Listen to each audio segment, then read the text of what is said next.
Hey Grace family, and welcome back to our midweek check-in.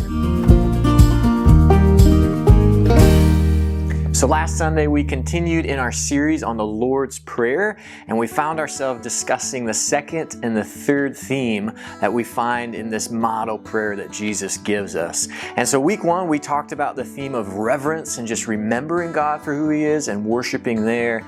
And then this last week we talked about how to respond to that and then make our requests. So there's this whole movement of we're going to worship God, remembering who He is, and then we yield to Him and submit to Him, realizing how much greater He is, and then we get to the point where we can make requests because we know who He is, we know He's so much greater, so then we get to a spot and we say, Your kingdom come, Your will be done.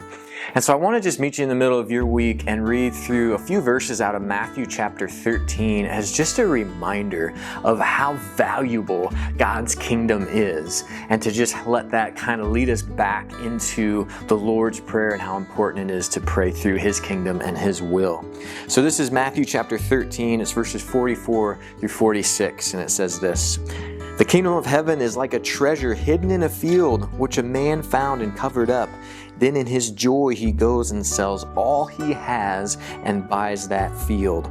Again, the kingdom of heaven is like a merchant in search of fine pearls, who on finding one pearl of great value went and sold all that he had and bought it.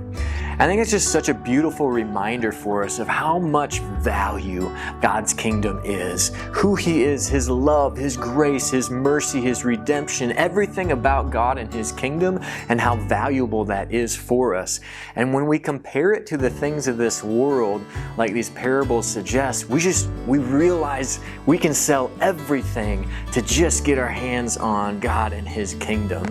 And I just wanted to paint that picture for you this week, because in our prayer life, we can tend to just say, my kingdom come, my will be done, and focus on just the earthly things. But again, when we get a glimpse of God's kingdom and how valuable that is, we're automatically going to want to give up everything we have to be a part of who He is and His kingdom. So when it comes time to pray, that kind of whole idea reinforces the Lord's Prayer, that we worship Him, that we yield to Him, and then we get to requests. We pray His will into place, knowing His will is best, His kingdom is best. It's so much greater than anything of our own that we could conjure up, and we want to be a part of that. So I just want to encourage you, remember how valuable God's kingdom is, remember how awesome and perfect our God is, and within that, take that approach into your prayer closet one-on-one with the Father. So church, looking ahead at this next Sunday, we're going to finish up the Lord's Prayer series. We're on our fourth and final theme.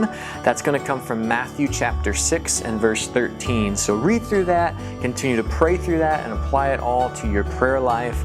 And don't forget, this Sunday, our service is at 10 a.m. So we'll see you Sunday morning at 10 a.m. with a picnic to follow. Between now and then, have a great rest of your week, church.